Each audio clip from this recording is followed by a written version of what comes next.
Lumagda naman sa isang kasunduan ng University of Santo Tomas at isang private company na naglalayong hasain pa ang kakayahan ng mga susunod na medical technology professionals sa bansa.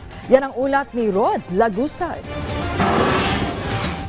Maging industry ready o handa sa profesyong kanilang papasukin ng mga medical technology students. Ito ang layo ng koordinasyon ng isang pribadong healthcare company at isang universidad matapos lumagda sa isang memorandum of understanding para makatulong sa mga mag-aaral sa pamamagitan ng module na pinagtulungang buuin ng Sapphire Distributors Incorporated at University of Santo Tomas. Ang module ay nakatuon para mas mahasa ang kakayahan ng mga susunod na medical technology professionals. Ang medical technology ay tumutukoy sa practice ng laboratory medicine, kung saan bahagi nito ang pagproseso sa mga sample na malaki ang tulong pagdating sa diagnosis at treatment.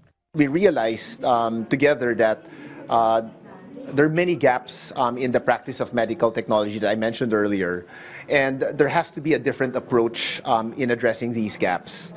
We believe that we cannot do it by ourselves, where there are already new technologies that are safer, that will deliver more quality results that are practiced in the developed regions of the world that definitely can accelerate here in the Philippines. Magsisimula ito sa mga mag-aaral na nasa 4th year o internship na sa UST na susundan ng pagpapatupad sa mga incoming freshman students.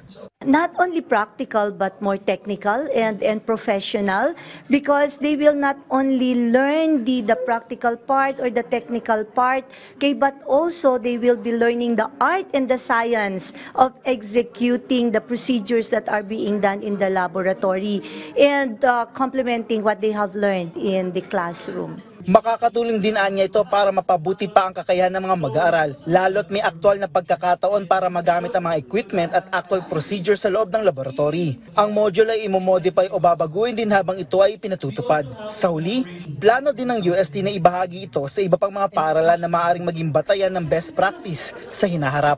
Rod Lagusad, para sa Pambansang TV sa Bagong Pilipinas.